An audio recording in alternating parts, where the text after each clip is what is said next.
session. Sometimes, and I guess we can in executive too. So there you go. And then your travel vouchers, make sure you turn those in. So today we've got a couple performance audits and evaluations. We'll start off with the industrial revenue bond audit. And we've got Matt Farron. Matt is here today. And thanks you, Matt. Farronbrook? Farronbrook. Very good, very good. Very good. Thank you, Matt. Thank you. Thank you, Chair and members of the committee. My name is Matt Farronbrook, and I will be presenting our audit on the Industrial Revenue Bond Program. Team members on this audit were Sam Dads and Ellen Slicker, and Kristen Rottinghouse managed the audit. This audit was requested and approved by this committee on May 12th, 2025. This audit had 3 questions. What is the estimated fiscal impact of industrial revenue bonds to the state and local governments? What estimates are cities and counties that use industrial revenue bonds required to report to the Board of Tax Appeals on property tax exemptions, and is that data accurate? And how many foreign companies have received industrial revenue bonds? So this is a lot to unpack. So to begin, I'll begin by discussing our 3 primary questions in order, so 1, 2, and 3. We also had 2 other findings that you'll see under question 1 in the report. I will pull those out and discuss those separately at the end of the presentation. So to begin, if you'll join me on page 4, I'll begin by discussing some background information. The Industrial Revenue Bond Program, or IRB program, was first created in 1961 to improve the state's economy and overall well-being by attracting new businesses and helping existing businesses grow or remain in the state, or IRBX. Due to data limitations, we did not determine foregone sales tax revenue. However, we estimate that it could add hundreds of millions of dollars of foregone tax revenue to property tax figures that I will present in this report. Now I will discuss the audit results beginning with question 1, starting on page 6. For question 1, we looked at the period 2010 through 2024 using Kansas Board of Tax Appeals data. We found that during this time, local governments issued about 955 IRBs worth about $18.3 billion. As figure 1 on page 7 shows, just over half of Kansas counties had at least one IRB. About 2/3 of the IRBs were issued in Johnson, Sedgwick, and Wyandotte counties. If you'll follow me to the next page and look at figure 2, you'll see that during 2010 to 2024, the number of IRBs issued annually doubled from 39 to 82, while the total value of IRBs issued per year increased from $336 million to $3.2 billion. Next, we estimated the amount of property tax that may have been foregone due to IRBX. Using Kansas Department of Revenue IRBX data, we estimated that during 2010 to 2024, about 520 IRBXs were approved, and that IRBXs may have reduced statewide property tax revenues by an estimated $1.1 billion. If you'll join me on page 11, figure 3, you'll see that similar to IRBs, half of Kansas counties had at least one IRBX during 2010 to 2024, and about 60% of those were in Johnson, Sedgwick, and Wyandotte counties. It should be noted that IRBX figures for Sedgwick County are undercounted due to an IRBX application processing issue that I will discuss later in this report. Continuing to figure 4 on page 12, you'll see that although the number of IRBXs was relatively stable between 30 and 45 each year, between the years of 2015 and 2024, the amount of property tax that we estimate may have been foregone during that time increased significantly from $31 million at the low in 2012-2013 to about $156 million in 2024. Next, if you'll continue with me to page 13, figure 5, we used property tax distribution data from KDOR to estimate how much of the foregone IRBX property tax revenue would have gone to the state, counties, cities, school districts, and other local taxing units. As the figure shows, the largest amount, or about 40%, would have gone to school districts, followed by counties, cities, and other local taxing units. And by other local taxing units, that means things like townships, water, fire, hospital districts, libraries, park and recreation funds, etc. Only about 13 million, or 1%, would have gone to the state. Now, this is the point where we're going to skip ahead. So if you'll please skip ahead with me to page 19, I'll begin discussing question 2, which deals with the accuracy of property tax exemption estimates reported to the Board of Tax Appeals. To begin, I'll start with some background information. State law requires local governments to prepare a cost-benefit analysis, or CBA, before they issue IRB bonds, if they plan to offer an IRBX to a project. CBAs are intended to estimate future economic and fiscal impacts of projects, such as tax impacts, job creation, and other economic benefits and costs. In this audit, we only focused on the foregone property tax revenue estimates.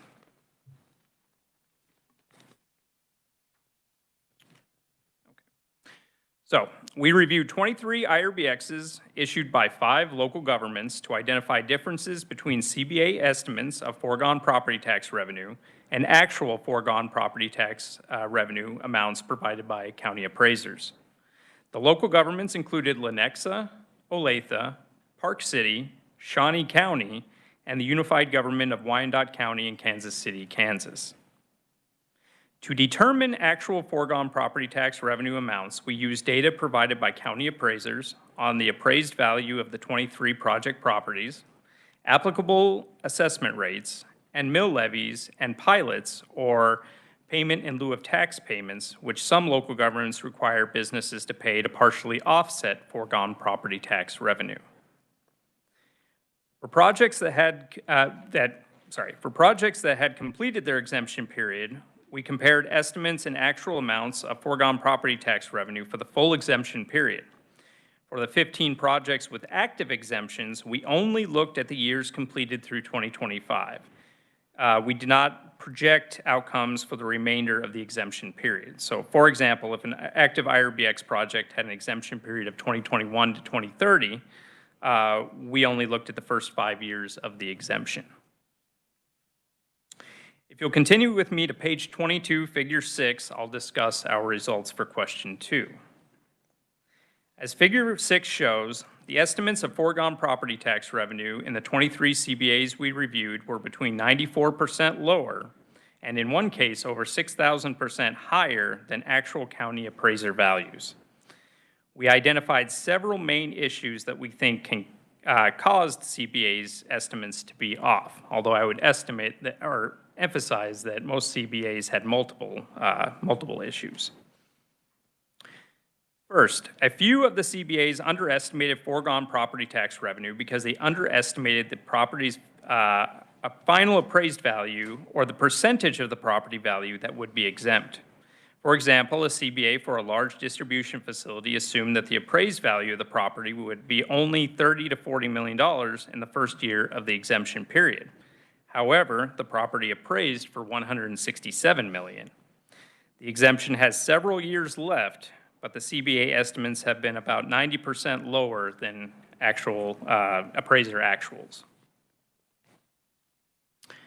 Second, several CBAs overestimated foregone property tax revenue because they overstated the financial impact of project developments and renovations. One CBA for an office building renovation project assumed that asbestos remediation work and a new HVAC system upgrade would result in a significant increase in the appraised value early in the exemption period. However, the project experienced delays in the development, and the work itself had little impact on the appraised value. This exemption is still active, but as of 2025, the CBA estimates were more than 6,000% higher than the county actuals. Next, a few CBA's estimates were off because they used IRB bond values in their calculations that weren't finalized at the time the CBA was prepared, or because they used incorrect assessment rates in their calculations. For example, 3 projects for apartment complexes had CBAs that used the 25% commercial assessment rate instead of the 11.5% residential rate. Not surprisingly, the CBAs overestimated foregone property tax revenues by between 60 and 166%. So, statute does not define accuracy standards or oversight mechanisms for CBAs. The Board of Tax Appeals' review of IRBX applications and CBAs is limited to checking whether all required documentation was submitted and if projects meet statutory requirements to receive an IRBX. The Board of Tax Appeals is not required by statute to review the quality of the CBAs or determine if the estimates and assumptions are accurate or reasonable. Most local governments officials we spoke to said that they do review CBAs in some way, but that concerns about inaccurate CBAs don't significantly impact their decisions to offer a business an IRBX exemption. For question 2, we did not make a recommendation to address differences between estimated and actual foregone property tax revenue in CBAs because the causes varied from one CBA to the next. Some issues may be easier to fix, like using the correct assessment rate or waiting until project details are finalized before preparing the CBA. Other issues like estimating how project investment will affect future property value are more difficult. Furthermore, factors such as inflation, construction delays, and changing economic conditions can also affect project outcomes, but are difficult or impossible to predict. As a result, some uncertainty in CBAs should be expected. We did recommend, however, that the legislature consider developing standards for CBAs or consider removing the requirement. Okay, next, if you'll continue with me to page 26, I'll discuss the results of question 3, which related to foreign companies that have received IRBs. Due to time limitations, we focused our analysis on 2024. We defined a foreign business as either being organized outside the U.S. or being a U.S. organized subsidiary of a foreign business. We reviewed 2024 IRB data from the Board of Tax Appeals and cross-referenced recipient businesses with records maintained by the Kansas Departments of Commerce and Labor and the Kansas Secretary of State. Businesses were classified as foreign if one or more of the following indicators existed. If it had a foreign jurisdiction of organization, a federal employee identification number beginning with 98, which is issued, the IRS issues to foreign businesses, a foreign mailing address, or the inclusion of the business on a Kansas Department of Commerce's list of foreign businesses that they've assisted in the last 10 years. We did not identify any outright foreign businesses, but we did identify 3 U.S. organized subsidiaries of foreign businesses that received $282 million in IRB funds in 2024. Camso Manufacturing USA, a subsidiary of SEAT, an Indian company, received $60 million to expand its agricultural equipment manufacturing operations in Junction City. Garmin Realty, LLC, a subsidiary of Garmin Limited, which is now based in Switzerland, received a $62 million IRB to renovate 2 buildings on its Olathe campus. And CFC Global Supply Chain Incorporated, a subsidiary of Chaeil-Jedong Corporation of South Korea, received $160 million to build a refrigerated food distribution facility in Salina. Finally, if you'll jump back with me now to page 14, I'd like to circle back and discuss our 2 other findings that we had.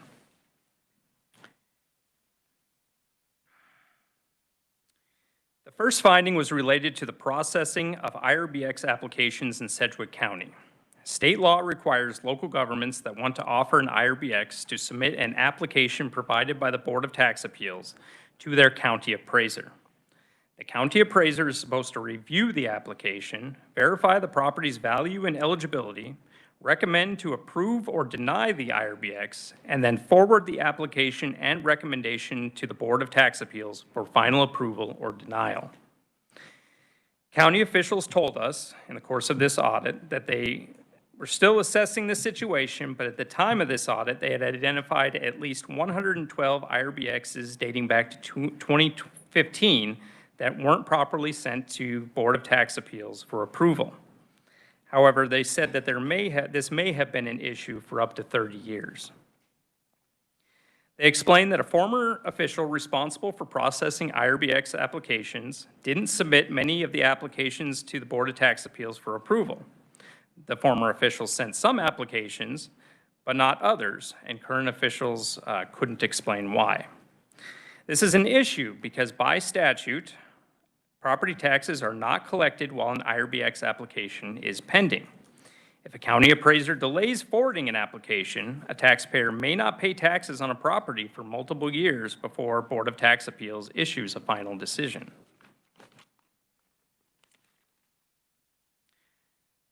Poor segregation of duties at Sedgwick County Appraiser's Office, unclear timelines, and a lack of state agency oversight allowed this situation to happen. County officials explained to us that the former official worked on IRBX applications for about 30 years with little involvement from other county staff or oversight. BOTA officials told us, or Board of Tax Appeals officials told us, that they rely on counties to follow filing requirements and that they don't have statutory authority or resources to investigate or penalize counties that don't comply. Furthermore, state law does not establish a deadline for county appraisers to forward IRBX applications to the Board of Tax Appeals.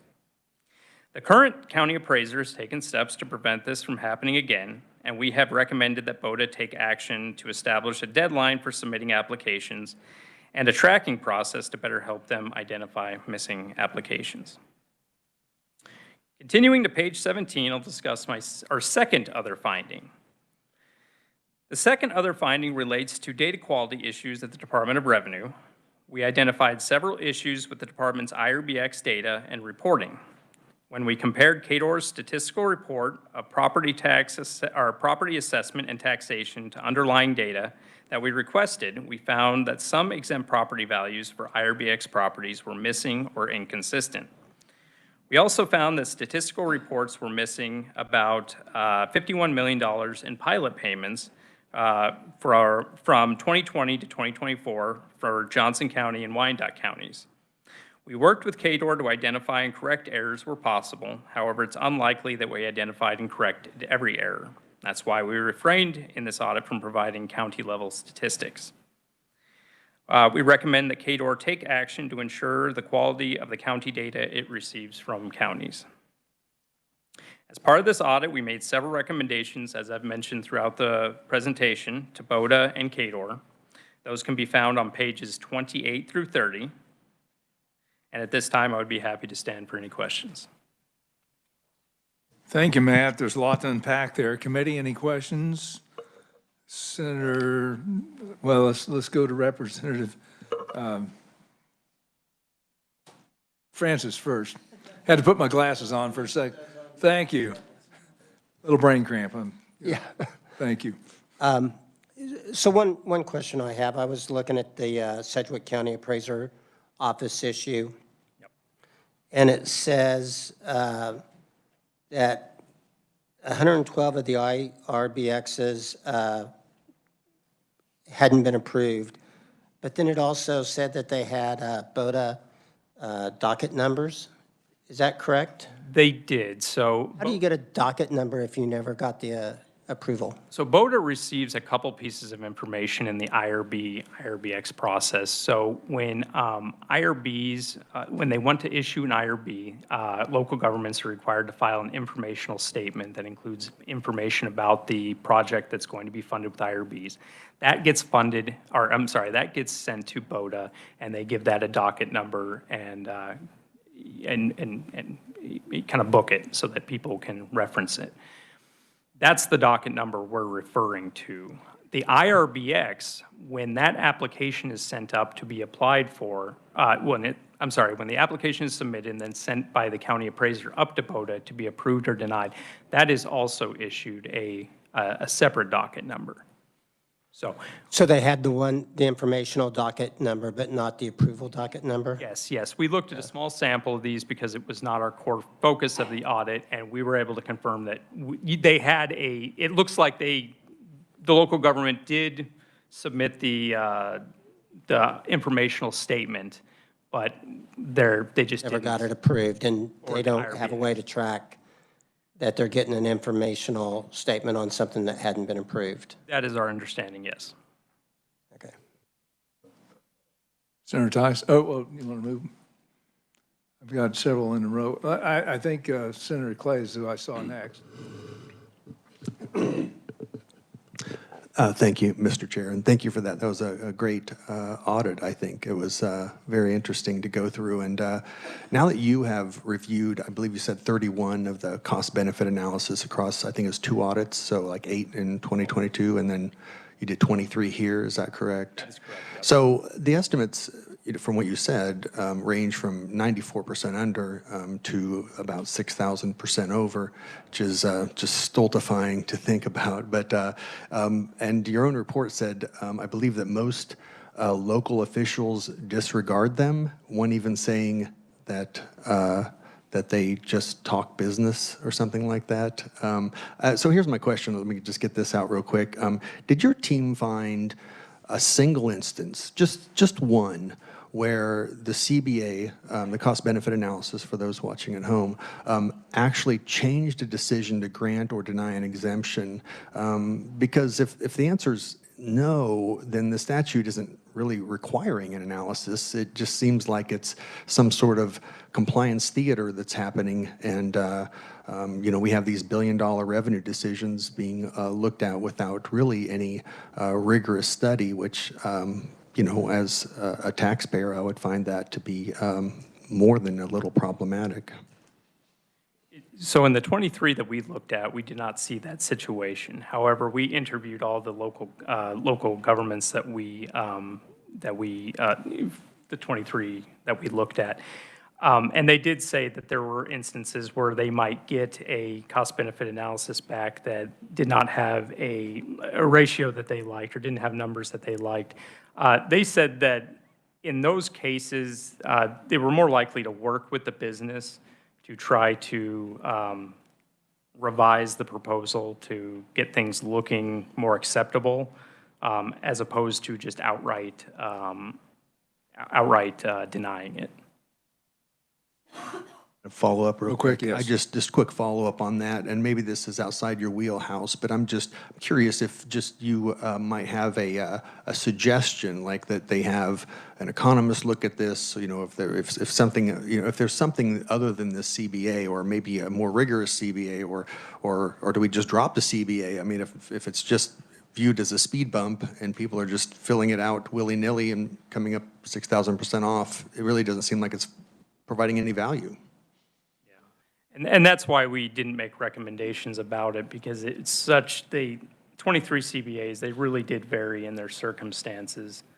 Some experienced delays, and other ones were being overly conservative. And there was a lot of different, and I think there was 5 different CBA preparers that we also looked at. And so there was just a variety of things that were going on. And so in terms of being prescriptive of what we think the legislature would do, we don't have those at this point. Representative Clayton. Thank you, Mr. Chair. So my question is just regarding some of the, sorry, it's hard to, but no, it's not your fault. But my question is regarding some of just the oversight tools, the difference between the Court of Tax Appeals, which I believe we changed in 2014. I don't recall supporting it, changing COTA to BOTA, but was there more oversight when it came to issues like this under the Court of Tax Appeals than the Board of Tax Appeals, or would we say that it was exactly the same?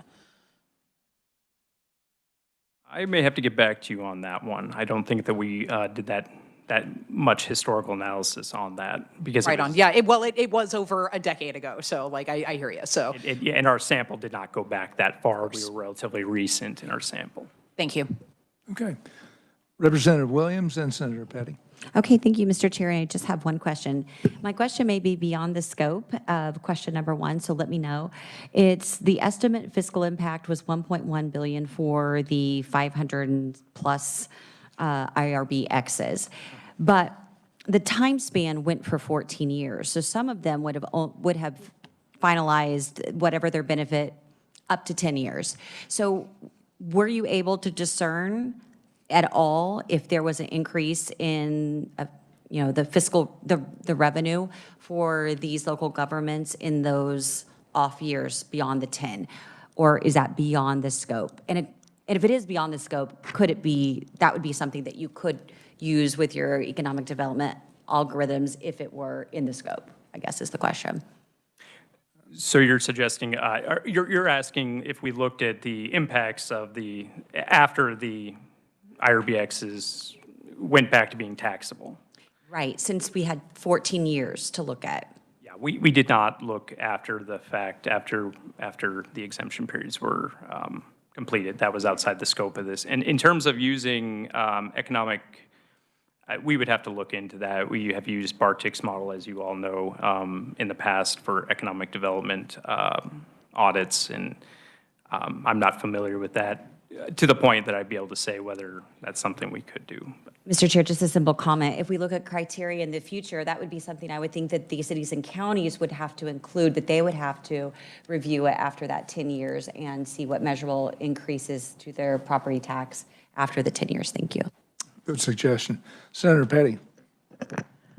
Thank you, Mr. Chairman. So I'm trying to understand on the CBA, it's done at, or is it done at the beginning of the application? So there actually hasn't been an updated appraisal of the property? It is done very early in the process, yes. It is done before, they have to do this cost-benefit analysis before they issue the bonds.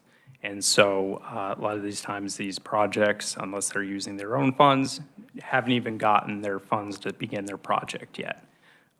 In one case, we looked at the bonds were, I believe, the CBA was done in 2020, and I don't believe that they broke ground until the following year. So, And that's kind of can be a fast project, because if they broke the following year, it's much longer than that before they ever break ground.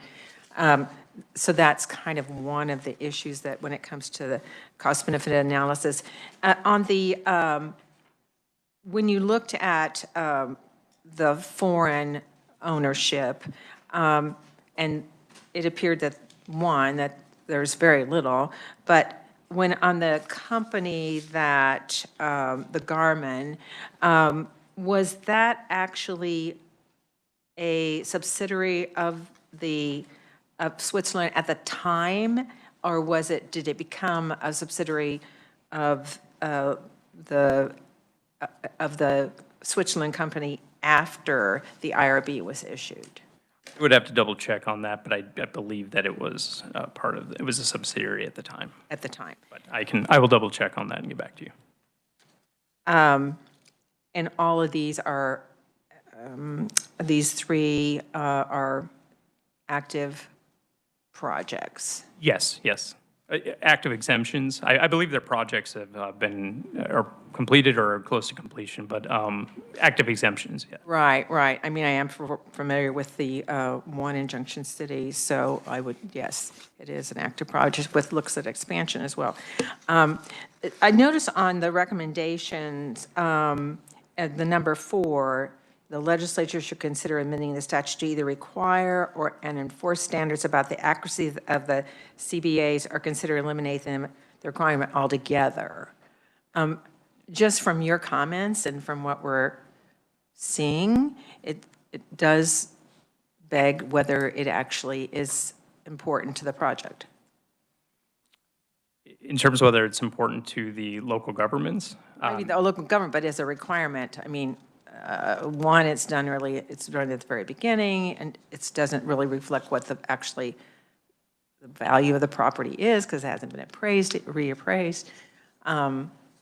So, Yeah, we did receive comments about it, the early nature of when they are done and the uncertainty that that certainly leads to. And some of the local governments, I mean, they used them in to different extents. One told us that they don't really use it. They do it because it's required, but then it's really more of interaction with the business when they're trying to make a decision of whether to approve the project.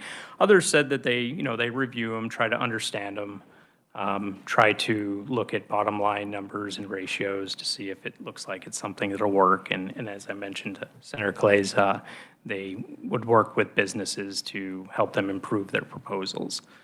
So, Thank you. Quick question, and then over to Senator. I noticed, the incidence of using IRBXs shot up in 2017 significantly. And since that time period, do you have any idea why? Are they just replacing type of financing with IRBs? we did not look into that detail to find out why they would have changed in one year or another. Just tell me. The only thing we did look at 2024 in terms of IRB value, because if you'll notice on that figure, there's a huge spike. Right. That was primarily due to just 3 projects. There was all of them $300 million plus. There was a dairy processing facility in Dodge City, a canning and bottling plant in Olathe, and then there out in Cherryvale, there was a soybean processing plant. So those 3 amounted for a lot of it. They did. But it looks like the numbers have gone up significantly in number of IRBs issues since then. And one other question. I thought you could do 20 or 30-year IRBs, or all these are 10 years, correct? Yeah, all of them are, statute states up to 10 years. Okay, all righty. Senator Tyson? Thank you, Mr. Chairman. I know there are some counties that are going to 5 years because of the number. This report confirms what many people's gut had been telling them. And I will draw our attention back to the 2022 audit. It didn't go into this much detail, so I do, and I know this was a different scope, but none of that was captured in 22 as it was in this one. So I want to thank you for the extensiveness on this. It's information that is much needed. I'm going to ask a couple of questions, if I may, Mr. Chairman. One is the fiscal impact on the K through 12 schools. What number did you give that? And was that K through 12, or was that the community colleges also? No, we excluded the community colleges, so that would have been just your school districts. Okay. And it was yeah, the community 400? colleges were in the other camp. Okay, and how many million was it? I'm sorry. Nope, no worries. Let me look back. No, the reason I'm saying is because I think it is almost 10 mil, which could be substantial if the number, Are you talking about? I want to confirm the number that you had, yes. Overall, we have 436 million. Yeah, and we pay about 800 to 900 million in the 20 mil, and we could cut that in half if we weren't handing out some of these IRBs, is my point. Okay. The other thing is that they don't pay property tax at all once they submit the application to whom? To the county appraiser. And so the way it's written is they're supposed to keep track of taxes. And, but they're not supposed to, they don't have to pay the taxes as soon as that application hits the desk of the county appraiser. If it goes to BOTA and it's denied, they would owe the back taxes. If it's approved, then, taxes, no taxes from that time that it hit the, So, and if I may, I've heard that some of through the application process, they're skipping the county appraiser portion and going directly to BOTA. Did you find any of that in the report? we did not hear anything about that, no. Okay. And to be honest, our methodology would not have caught this Sedgwick County issue. This actually came up in our entrance conference with Sedgwick County when we asked them, are there any data issues that we should be aware of? And Okay. A county appraiser told me this morning that they're aware of projects that they did not go to the county appraiser, that they went directly to BOTA on. So, Mr. Chairman, this and with what Senator Clays mentioned, there is a reporting mechanism. I know Representative Williams brought that up, that is a follow-up from these. So this isn't the final reporting on these IRB projects.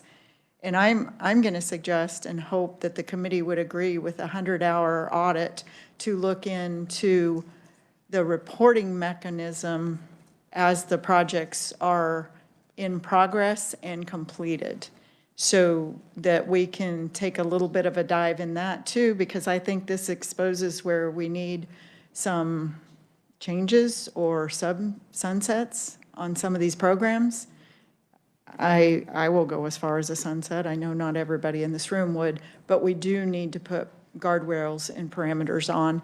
And I know that the reporting is falling on the appraisers to police it, whether it was followed or accurate within the parameters of the agreement on the project. I'm not sure they have the capacity to be following up on these projects. So we need to make sure that this system doesn't have more holes in it, if I may, Mr. Chairman. I'm guessing that's a motion for, what, like a 100-hour? I would make it as a motion, yes, if the committee is receptive to it. It would be a follow-up to this on the reporting mechanism for the projects that are actually in place. Got a motion then by Senator Tyson, second by Senator Clays. Chris, did you have a comment before we move on? Can I ask a question to clarify? Is this looking at reporting on what the process is? No. And who's responsible and how it's working? Senator Tyson. Or- Thank you, Mr. Chairman. No, Chris, we had this discussion this morning. My husband was listening in on the conversation. He said Chris was worried about the actual application process. I'm digging into the reporting process as to the accuracy of those reports, who's managing them, that type of stuff. So we just need pick maybe 1 or 2 counties, maybe 3 counties to keep it under 100 hours and just look at that process in a little bit of detail. We've got the motion and a second. Any further discussion on the motion? Senator Petty? So looking at, as Senator Tyson mentioned, looking at the accuracy of the reporting process, is that what I'm hearing? So maybe, Mr. Chairman, I'll withdraw the motion. I won't make it as a motion. What I'll do is submit it to you as a 100-hour report, and we'll work through the process as normal. Okay. That would be okay with the committee. Yeah, no, I think that's a good idea. That way the committee can consider and make sure, Okay. in case there's any additions to the, that suggestions or working the language Yes. to fix what we need to do. That was my intent today. Okay, why Okay. don't we go that Okay. route? Any further questions? I did have one other, but, so I'm really concerned about putting the application in and they're just sitting there not paying property taxes. So does that time frame count for the actual IRB then? Or is that an additional time frame that they just don't have to pay property taxes?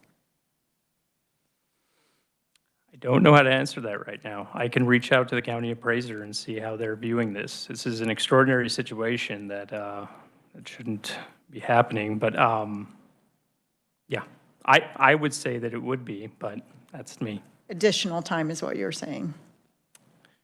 No, the way the law is written is it would be not paying taxes until the Board of Tax Appeals issues their decision.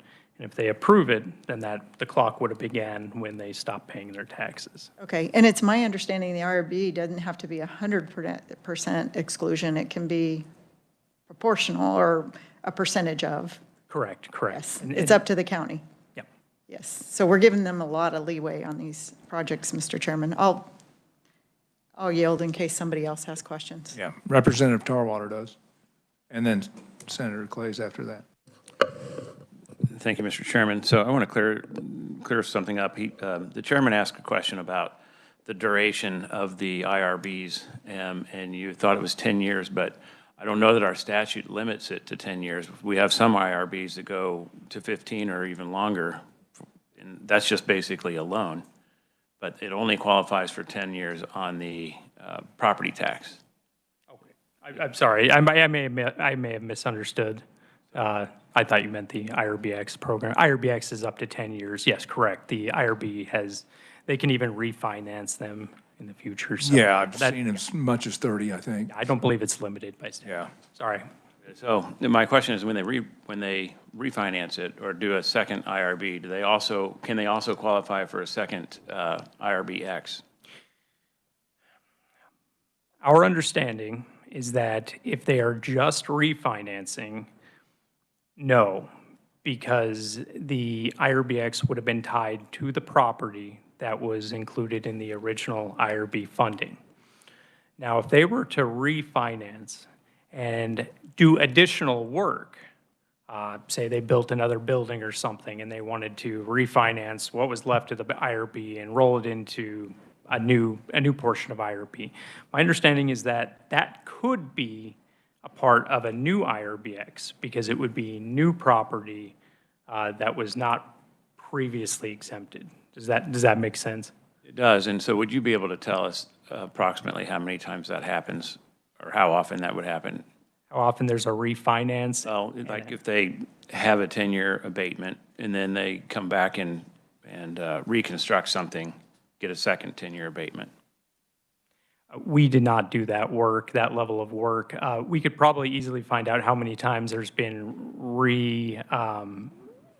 refinancing, but we wouldn't be able to say if a new IRBX popped out of that. Okay, well, maybe that's something that we could look at in that 100. That's what I was going to suggest, yeah. I do have another question, if that's okay. Okay.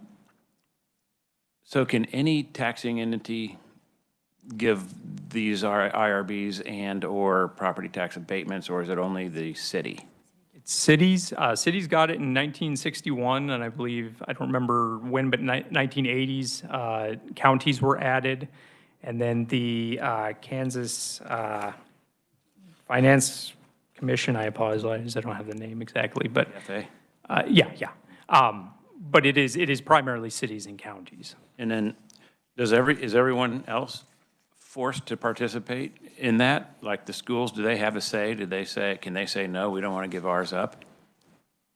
There have to be hearings, and they have to be advised that is, that are thinking about doing that. But I do not believe that there is a way for them to veto it. Yeah, well, with all the craziness going on with school finance, it might be something, the counties, if they're just taking away the opportunity for schools to collect property tax, that affects all of us. Oh, yeah. Because schools are generally the ones we see with the highest increase in property tax, mill level. It's what I see on my bill, no doubt, yeah. Senator Clays. Thank you, Mr. Chair.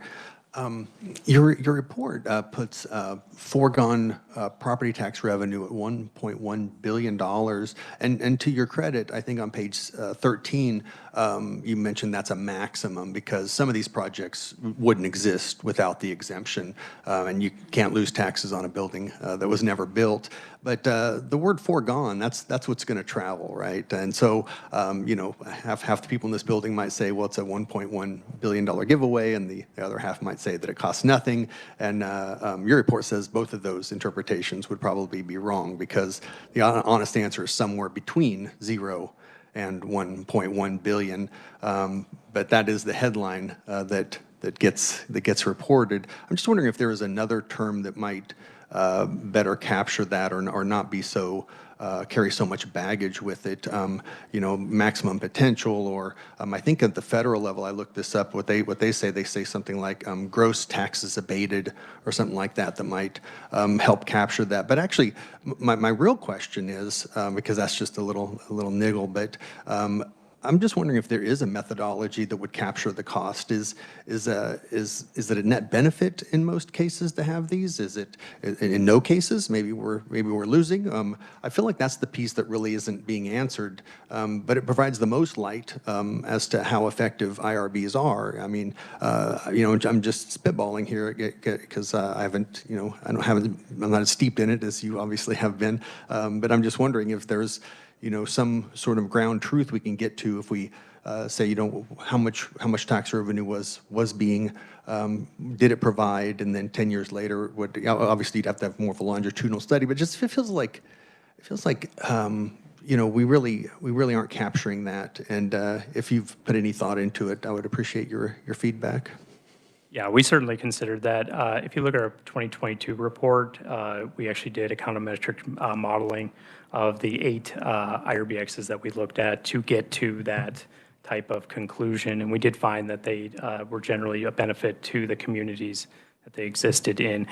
We had to have some trade-offs in this one to do the other work on international businesses to look at a larger number of CBAs, and so that was one of the trade-offs, is we did not do the econometric modeling on this.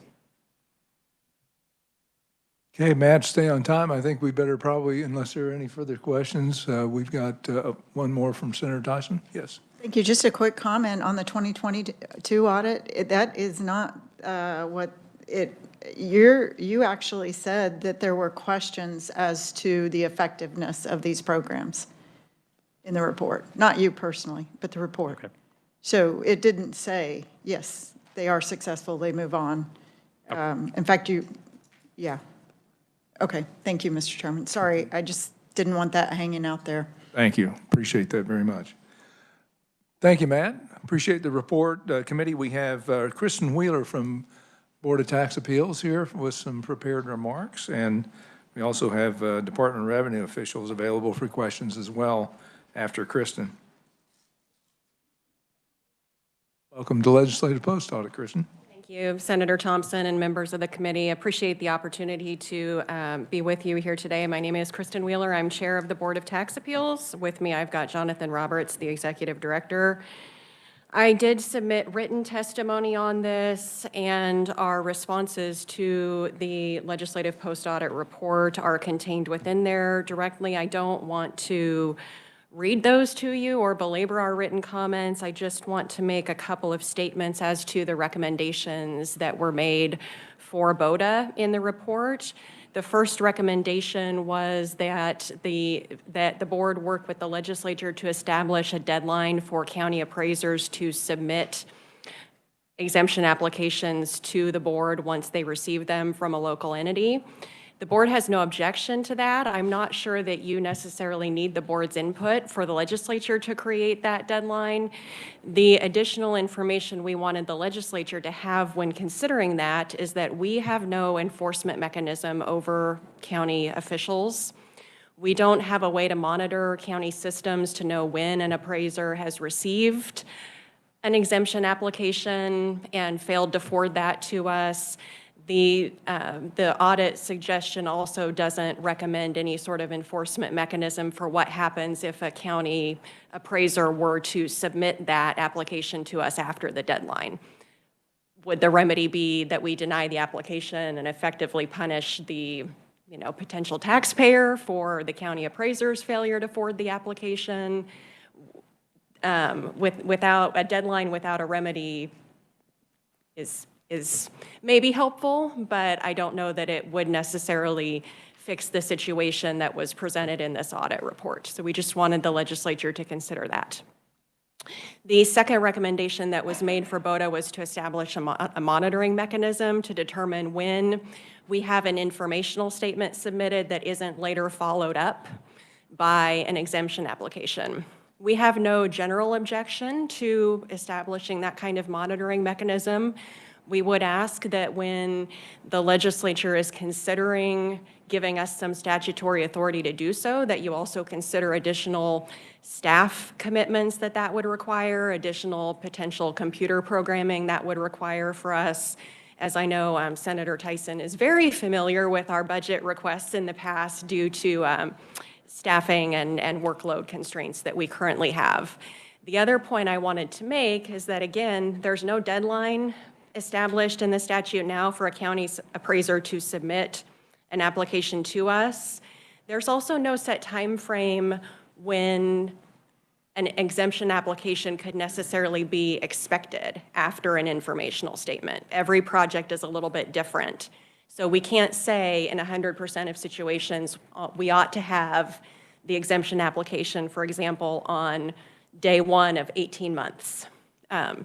Without either requiring the informational statement to give us some kind of estimate of when they think they're going to submit the exemption application to us, or setting some other sort of monitoring mechanism for us, anything that we would do to monitor would be a stab in the dark. It would be like, essentially saying you're expecting a parcel in the mail, but they haven't given you a date, so you just go to the mailbox every day to check and see if it's there.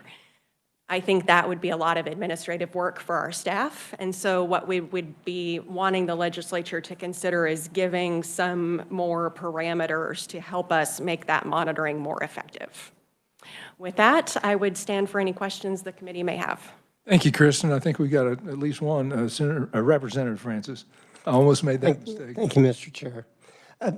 So, I'm just kind of thinking about this application to BOTA.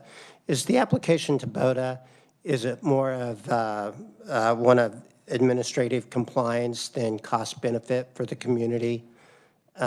Is that really the purpose that it's out there for, is to make sure they dot their I's and cross their T's?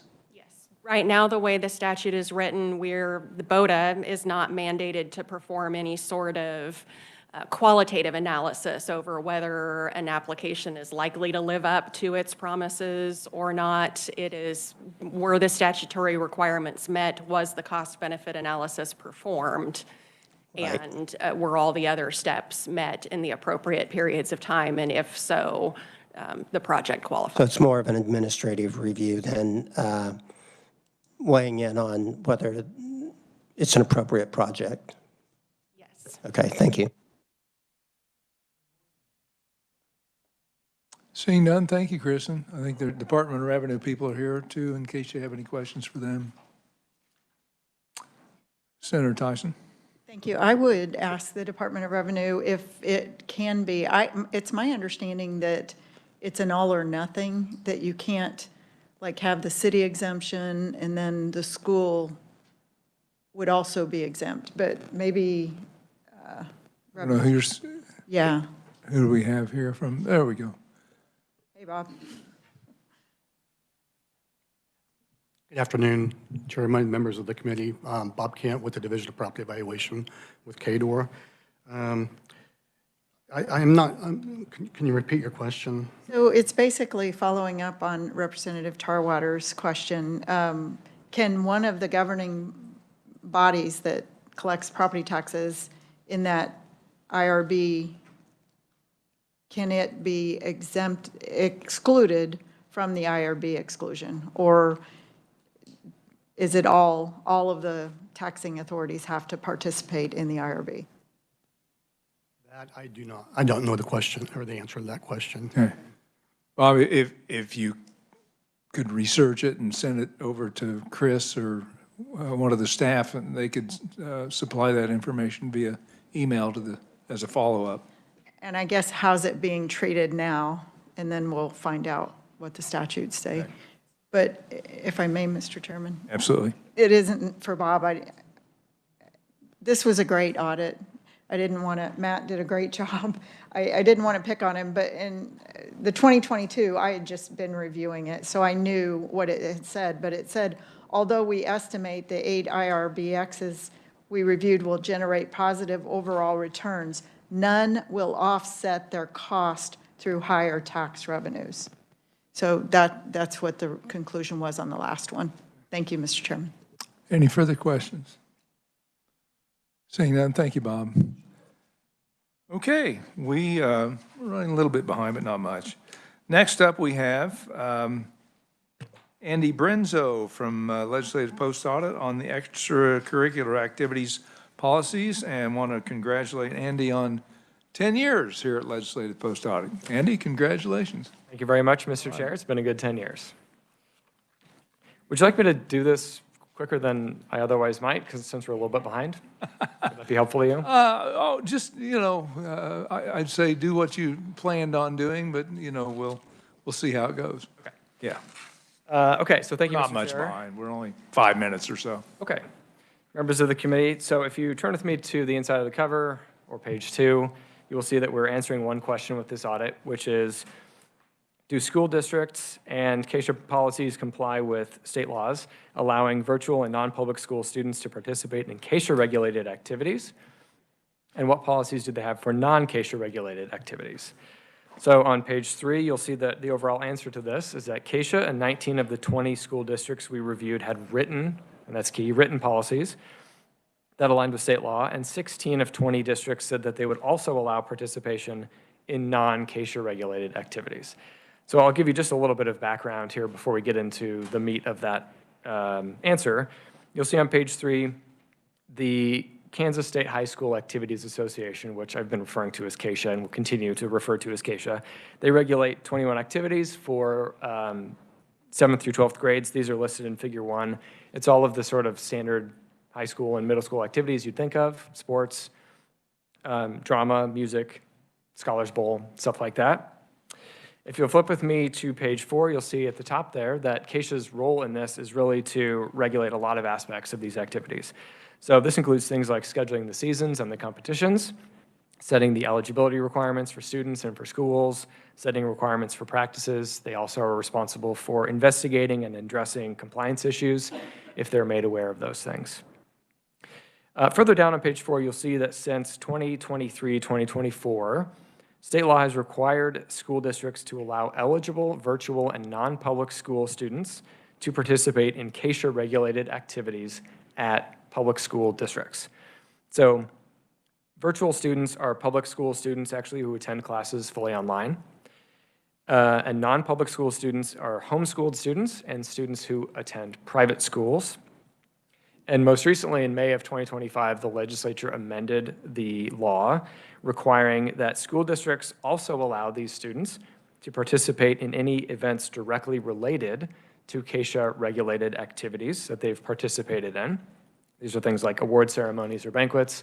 So if a student plays volleyball, she also has to be allowed to participate in the end-of-season award ceremony, for instance.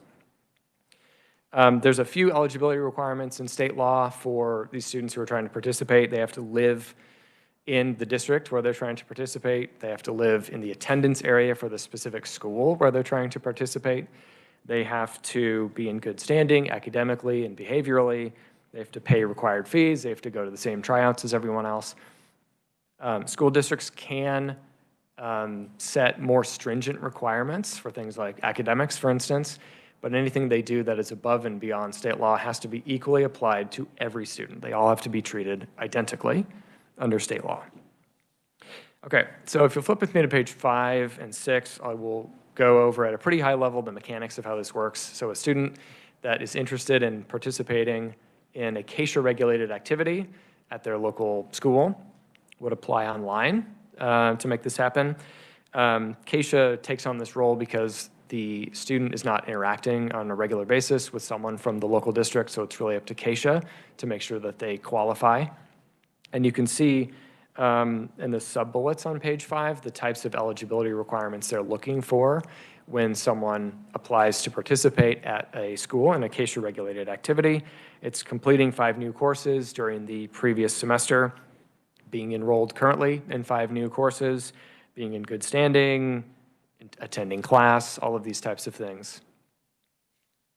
If you flip to page 6, you'll see that the school district's role in this is really to affirm that the student actually lives in the district and in the attendance area for the school where they're trying to participate.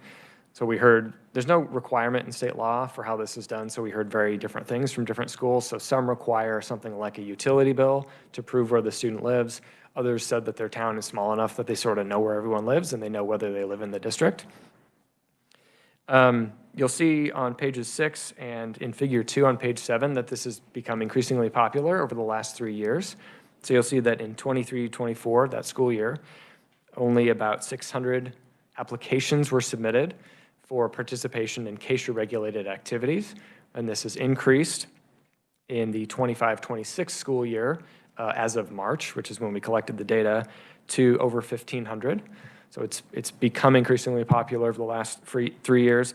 Also, you can see in this figure that the vast majority of these applications are approved.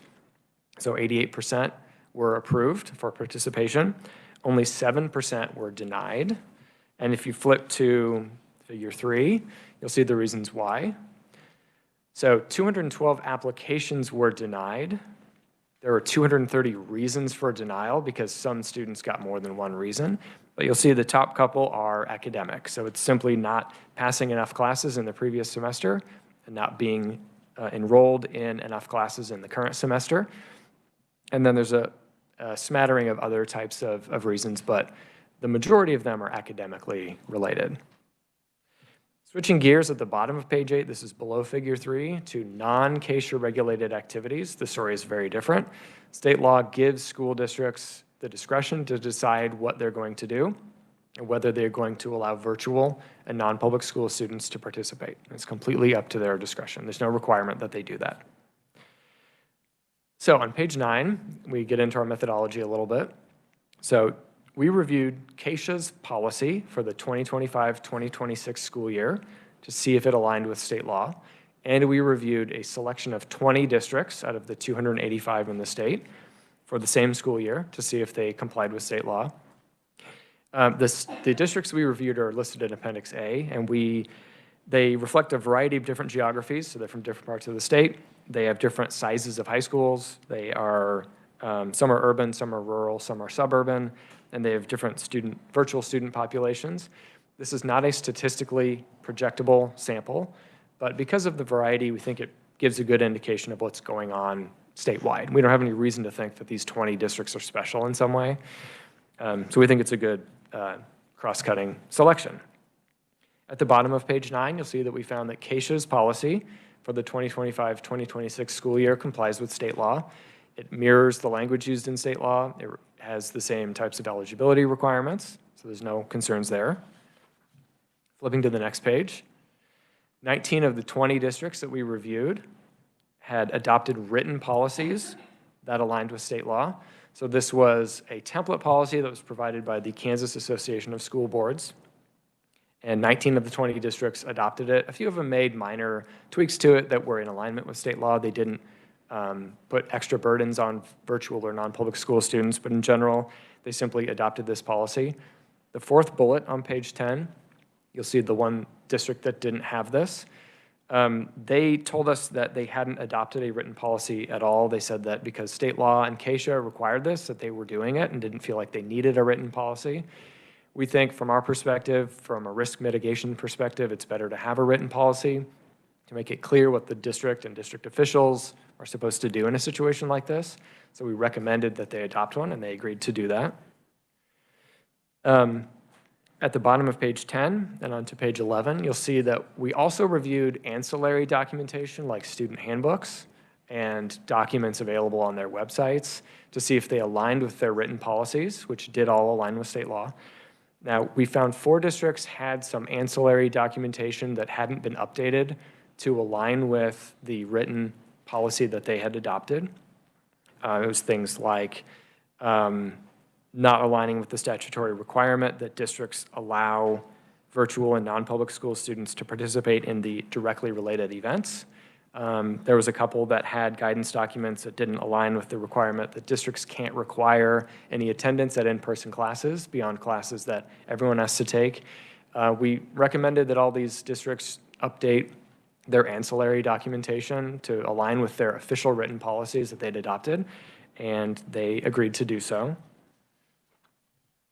So let's flip now to page 12 to the bottom and change gears back to the non-CASA regulated activities. So again, these are activities that are not regulated by CASA. There's no requirement that districts allow students to participate in these, virtual and non-public school students to participate.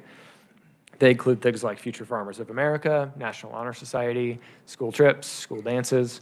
We found that even though they're not required to allow participation, the majority, 16 of the 20 districts, said that they would allow participation. 4 districts said that they generally would not, and a couple of their situations varied. So one said that non-CASA regulated activities were really intended to build camaraderie for district students, so they thought it was most appropriate for them to be involved in those things. Officials from some of them said that they would allow virtual and non-public school students to participate in things like school dances if they came as a guest of a student who went to the district, things like that. As I mentioned, we had several recommendations. These are on pages 14 and 15 for some of the districts. And as I mentioned, they all agreed to implement them. So with that, I'm happy to answer any questions. Thank you, Andy. Committee, any questions? Representative Clayton. Just one, and Mr. Chair, I apologize if I'm committing a breach of etiquette here because I'm just subbing on this committee. Does it say anywhere in the audit reports who requested the audit? I know it's a legislator that requested it, so who requested this one? Senator Erickson. Senator Erickson, yes. Okay. And how much, on average, like how much does an audit like this one cost taxpayers? I do not know the answer to that question. That would be like in staff time and so on, just a ballpark? That would be a question for the director. For Chris, probably, yeah. And it varies on the size of the audit, so, and the type. I'll have to get back to you on that. I'll send a follow-up letter to the committee. Okay. Thank you, Chris. Any further questions? I do have one. On page 5, you have a list of the requirements that CASA has for participating in CASA-regulated activities. And with regard to the virtual and homeschooling, so would they have to, it talks about completion of 5 new courses. Would those virtual and homeschool have to have courses that are approved by the state school board, curriculum that falls into line with what CASA would approve? Who makes the approval and determination on those requirements for those students who are outside the typical public school? CASA would review their applications and make that determination. Virtual students and students who attend private schools would be able to provide transcripts that show what they've taken. Homeschooled students are able to submit an academic progress affidavit that attests that they meet these requirements. In terms of whether specific types of classes are acceptable versus non-acceptable, that would be a better question for CASA as they review these. Okay. There's someone from CASA. And I guess for the non-CASA regulated activities, the answer would be about the same, so we could ask CASA about that. Non-CASA regulated activities, there isn't, as far as I'm aware, there's no requirement for academics like this because they're not regulated and the school districts can simply sort of do what they want to do. Like FFA, whatever else, they could participate if the school district allowed it without those academic requirements? Correct. Is that how I read it? Unless the school district decides to create academic requirements for that. Okay, so they could potentially. Theory. Okay. Senator Clays. Thank you, Mr. Chair. And yeah, that last question, I'm new to the committee, so I'm a bit curious about that question of cost.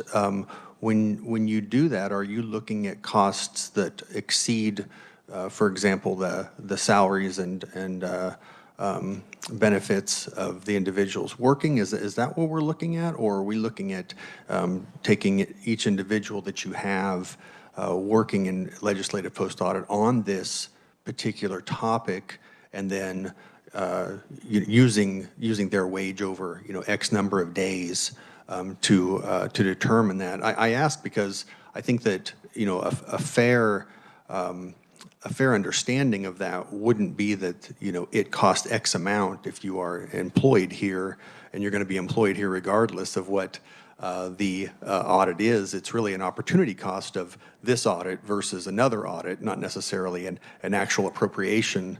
So anyway, I'm wondering how you read that, how you heard that question, how you were planning to go forward with it. Is it the extra costs, like maybe you had to drive somewhere and there was some mileage and you had to buy a soft drink on the way there, or were you planning on using the amount of physical resources that are already appropriated to determine that? Chris, we'll let you answer that one. Thank you, Senator. Yes, it's really more of an opportunity cost, because if we weren't spending time doing this audit, we would be spending time doing something else. But it is a cost. We have a calculation. I'll have to go back and run the numbers, but it depends on the staffing of the project, how long it ran, start to finish, how intensive, that sort of thing. Representative Williams? And thank you, Mr. Chair. Just for the edification of the committee, the CASA only requires 5 classes be passed. So if you're going to pass, that's a D average, not more than that. So it's not really high standards that CASA requires. I just wanted everybody to be aware of that. And in terms of when this was passed, the average ACT score for homeschooled students that went to Kansas schools after high school was 26. So I think the affidavit is quite effective. Very good. Representative Clayton. Thank you, Mr. Chair. I have a question just when it came to looking at the affidavit that parents fill out. Do we know what that looks like? Is it simply a parent writing a statement saying, I am the parent, I'm homeschooling my child, I say that they are in good academic standing? Or is there a specific thing where the parent talks directly about curriculum? Because I have concerns here at looking at this. So for instance, if there is a student and let's say that they weren't able to hit eligibility under the standards, and I know that at least, you know, if they hadn't been eligible, like if they had been determined ineligible, it does eliminate the loophole where you can pull them out and homeschool them at semester. But then that leads us to the question of if a child is determined academically ineligible and then becomes homeschooled, their parents, like let's say that that child is doing drugs and their parents pull them out and say, well, guess what? Now as the parent, I can write on my affidavit that my child is following the code of conduct, which the school cannot and should not impede upon that homeschooling parent's privacy. And when it comes to their academic standards. But see, I have concerns about a loophole because then we could have parents that are abusing this for students that really don't deserve to be in there. And then all homeschooling parents who, I've got some parents in my district that work really hard and educate their students well, but it gives a black mark on those students. So I have concerns about that loophole that exists. So can you tell us a little bit more about the code of conduct affidavit for homeschooling parents and the academic achievement affidavit? Because it's not done by ACT scores. That's not the standard. It's by passing classes. So how do we get them that unified standard so that our valid, hardworking homeschool parents aren't seen in a bad light by people who are abusing a system that appears to be easily abused? So state law simply says that a homeschooled student's parents could submit an academic progress affidavit. It doesn't say specifically what that entails. In terms of what that entails in Keisha's mind, I think you would have to ask them. We didn't dig into the specifics of those types of documentation as part of the application process. Okay. Yeah, I think, yeah, well answered. Any other questions? Senator Petty. Thank you. So this audit did bring out the fact that with the, and it is a little concerning to me that we are doing an audit on something that just passed legislation in 2025. But it did bring out that there was no evidence that school districts were blatantly not allowing non-public students to not participate in whether it was CASA activities or the activities related to the CASA activities. We did not hear of any of those types of instances, but we did not do work specifically to look into that. So you weren't looking at the activities, because that's what the 2025 legislation. We were looking at whether their policies reflect the most recent legislative update, which is the ancillary activities, the directly related activities. We were not looking at whether school districts incorrectly excluded students, other than if we happen to hear something about that in conversations, but we didn't find any instances of that happening. You didn't find any instances of the school districts that were selected of that occurring? Not that we heard of. or that they spoke about? Correct. Thank you. Any further questions or comments? I was disappointed dodgeball was not one of the CASA activities. Aside from that, committee, thank you, Andy, for this report. We do have officials from CASA here and Jefferson West virtual and Elkhart virtual in case the committee has any questions for those folks. Seeing none, I think we're in good shape there. We are back on time. Thank you, Andy. Appreciate that very much. We're going to take a quick 10-minute break, committee, and then we'll return for executive session right around 2:30.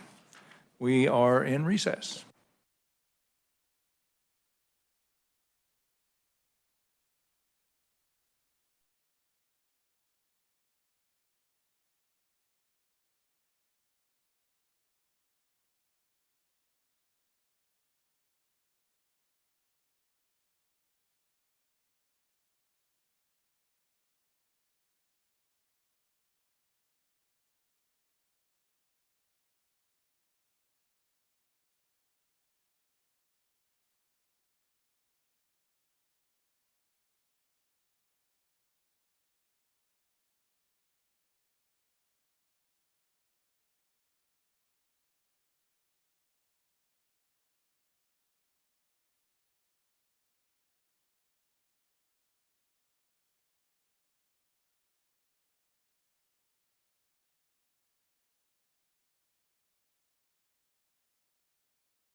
back in session from recess, and we are going to adjourn, well, we're going to go into executive session, first on the Shawnee Mission School District Security Audit.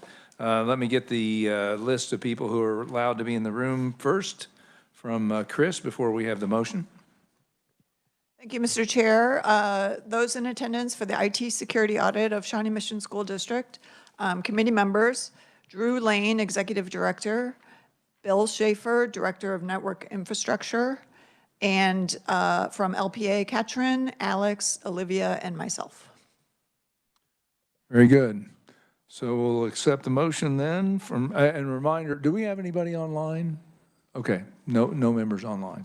So we'll get the motion from our Vice Chair, Representative Tarwater. Thank you, Mr. Chairman. I move that the open meeting of the Legislature Post-Audit Committee be recessed for a closed executive meeting pursuant to KSA 75-4319A to discuss matters relating to security measures that protect the information systems of the Shawnee Mission School District with the appropriate individuals from the Legislative Division of Post-Audit and the Shawnee Mission School District pursuant to the justification listed in KSA 75-4319B-12C, because discussion of such matters in an open meeting would jeopardize the security measures. That the committee resume the open meeting in room 546 South of the State House at 3 p.m. and to record this motion, if adopted, as part of the committee's permanent records, yada, yada, yada. Very good. All those in favor say aye. We do need a second. Second by Representative Francis. We have a motion and a second. All those in favor say aye. Those opposed, no. We are in executive session.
Go into executive session here in a second on KDAD's security audit. And before we have the motion, we'll ask Chris to list the names of people who are allowed to stay.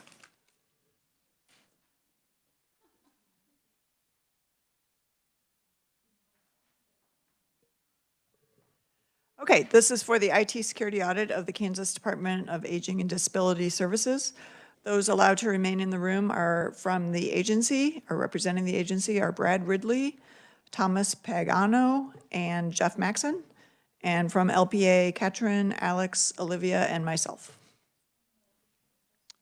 Okay. We have a motion from our vice chair. Thank you, Mr. Chairman. I move that the open meeting for the Legislative Post-Audit Committee be recessed for a closed executive meeting pursuant to KSA 75-4319A to discuss matters relating to the security measures that protect the information systems of the Kansas Department for Aging and Disability Services with the appropriate individuals from the Legislative Division of Post-Audit, Department for Aging and Disability Services, and the Office of Information Technology Services pursuant to the justification listed in KSA 75-4319B12C. Because discussion of such matters is an open meeting would jeopardize such security measures, that the committee resume the open meeting in room 546 South of the State House at 3:30 p.m. and to record this motion, if adopted, as part of the committee's permanent records. Very well done. Do I have a second? Second by Representative Francis. Sorry about that. All those in favor say aye. All those opposed, no. We are in executive session.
All right, committee, we're moving on to the consent calendar, and Matt Eatsell is going to explain that. Matt?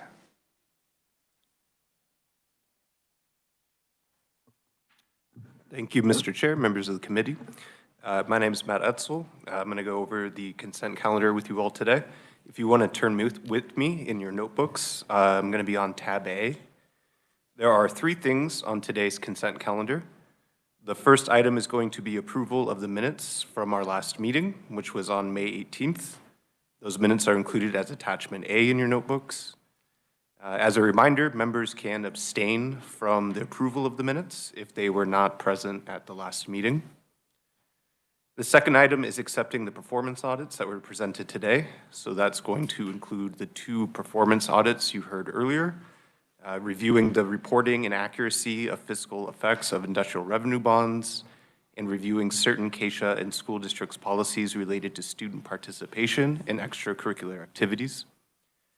It'll also include the 2 IT security audits you just heard. So reviewing specific IT security controls of the Shawnee Mission School District, and reviewing specific IT security controls of the Kansas Department for Aging and Disability Services.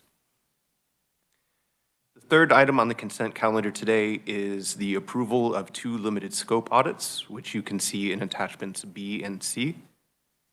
Both limited scope requests are from Senator Tyson and would be limited to 100 hours each. The first limited scope request would have us review Osawatomie State Hospital's implementation of our past audit recommendations. And the second request would have us review the Kansas Office of Veterans Services implementation of our past audit recommendations. As a reminder, the chair has preliminarily approved both limited scope audit requests. Any member who has an objection may say as much.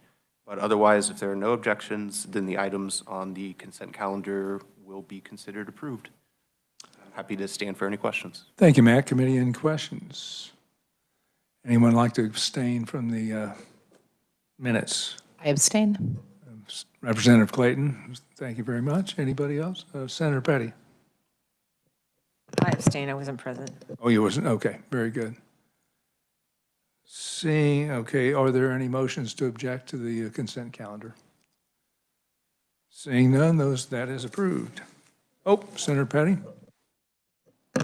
Can I ask a question about the consent calendar? Sure. Okay. On the recommendation for the review of the Kansas Office of Veterans Services implementation of the post-audit recommendation, and as I'm looking at this quickly, so this is going to be a review of the post-audit recommendations that were made in 25. Is this correct? Yes. In March of 2025, we released this audit. So this would be following up on the recommendations that we made in that audit. Okay, so we're doing a 100-hour review of a post-audit that was made a year ago. That's correct. Correct. I object. Senator Tyson? Mr. Chairman, thank you. Chris could speak to this, or Kristen if she was here. It doesn't necessarily mean 100 hours. It means that is the maximum that they would spend on it. But it is a requested review. The gentleman that requested the audit has concerns that it has not been implemented. And so it would obviously take probably more than 20 hours. I have no idea. I don't know if it would take the full 100 hours. But I would ask that the committee consider it. It's an important issue to our veterans, and they want to make sure the money's getting where it's supposed to. In this case, let me ask Tamara, do I need to, since there was an objection, do we need to vote then on that? Okay, I figure we do. So do we have a motion on the acceptance of that? I guess you're just objecting to the veterans, correct? Senator Petty? Correct. I think the audit was done a year ago, and it seems to me this is, I don't know, I feel a little unreasonable time-wise to be doing a audit a year after we've just done it, doing a review of an audit we just did a year ago, so. Okay. So I'll accept a motion, I guess, from Senator Tyson If you need a I motion. guess we're voting on a committee to whether or not to go forward with that particular limited scope audit. So, a yes vote in this case would mean that we do proceed with that limited scope audit, and no would say that would kill that request. Is there a second? Second by Senator Clay. Is there any further discussion? All those in favor say aye. Aye. All those opposed, no? No. The ayes have it, so we will continue with that limited scope audit. Thank you very much, Matt. Additional business, we'll turn to Chris. And I do want to make one note before Chris starts. They've implemented these little report highlights, which are kind of cliff notes for the audit, and I really like these. It gives you a quick overview of the audits. I think it's something they've re-implemented, so I applaud the Legislative Post-Audit Committee or Legislative Post-Audit staff for re-implementing this. I think it's a great idea. Now we'll turn it to Chris for, Senator Petty. Since you're giving kudos for things, I appreciate the audio podcasts. They're great. Those are good too. They really are. Chris, I think we have an award to talk about. Yes, thank you, Mr. Chair. I just wanted to make sure, I sent you all an email, but I wanted to make sure you were aware that the National Legislative Program Evaluation Society is a staff section of NCSL, and they have awarded our office, the only office in the nation, to win the Excellence in Evaluation Award for 2026. That one's a big one, because there's only one winner. We also won a Certificate of Impact for a prior audit we had done on cross-cutting IT security audit measures. Happy for that one as well, but there's several winners in the impact category, but only one for the excellence in evaluation. So, yes. And I thank you for noticing the highlights. We'll take any feedback anyone has, good or bad. The one-page front and back highlight sheet is something we used to do years ago. We have brought it back. Some people have requested a kind of a quicker takeaway. So appreciate any feedback. This was the first meeting that had them. We plan to do them until further notice, and we're happy to take any tweaks or suggestions that you all may have in that regard. Excellent. And congratulations on the award. Well deserved. Thank you so much. And congratulations go to my staff, actually. Okay, next up, next meeting date. So in tab B, I think it is, you have a list of upcoming audits that are underway and our anticipated release date. And then a few administrative items I just want to bring to your attention. So the first step in our budget process is approval from the executive committee. That's just Senator Thompson, Representative Tarwater, and Representative Sawyer. We'll see it first as the executive committee, and then our budget goes to the full committee for review and approval, and all of that has to happen before our budget goes to LCC, and they usually meet in October. So just keep that in the back of your mind. But looking ahead as to what's coming out, these are currently underway and wrapping up soon. IT security audit follow-up from last year's reports, an IT monitoring new report for the DCF project, the audit on bilingual funding, the audit on the unified government funds, and an IT security audit of the judiciary. And again, a note to do our budget sometime before late September, early October. Coming out later, the Business Enterprise Program is looking, this is like mid to late November timeframe. CCBHCs, sports wagering, IT monitoring of DCF project again, and an IT security audit of agriculture. And then we're getting pretty far out, but early December, some more audits and a lot of end-of-year administrative items. So we definitely need a meeting December-ish, and we'll need one before late September, early October. Otherwise, it's up to you all. So we're looking at sometime in mid to late September, I'm guessing, for the next meeting, or we need that budget committee meeting first with the Yes. executive staff first? I believe that can be via telephone or a Zoom meeting, or Okay. that's usually, What's the earliest date we could do that? well, I don't have my budget ready yet, so not too soon, but Okay. usually that's anytime mid-August on. Oh, okay, okay. I'll check with the vice chair and the ranking to see when they're available on that. We'll try to get that done, and then, But the dates on here are when things would be ready, so then your decision is. oh, I see. The later you wait, the bigger a meeting it would be. Well, yeah, got it. I understand it's an election year, it's fall, it's busy, so Yeah, it's crazy. that's all for your consideration. Okay. I mean, we're probably going to look at,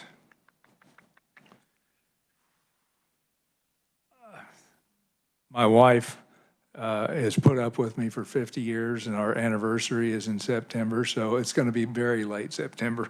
So probably the week of the 28th, I'm guessing, would be, I don't know how the committee feels about that, so maybe around the 29th or 30th, a Tuesday or Wednesday. Would that work out pretty well?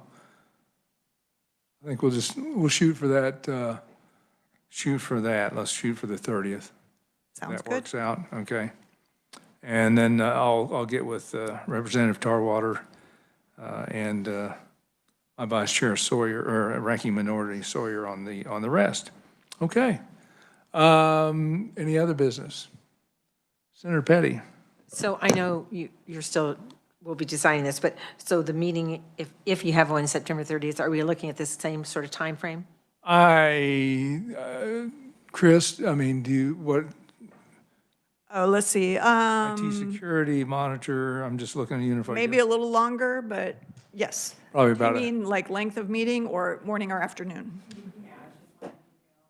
Sorry. I was just wondering if we were looking at, like afternoon, like today, or all day, or just. Is there a preference for you on Oh. what time that works better? No, I mean, this has worked out fine, but I'm just wondering if you had any idea. Got it. Well, I'll tell you, I'll coordinate with Chris on how long she thinks. If it's going to be a longer one, we might start a little bit earlier. If I have to bring in a lunch, I can always do that. We'll just kind of see. It's probably similar to today with the addition of our budget, so 3 or 4 hours. 3 or 4 hours. Okay. You and I can discuss, and then we'll send out notes to everybody. Any other business? Seeing none, committee, thanks for your work. Thanks to the Legislative Post Audit, and we are adjourned.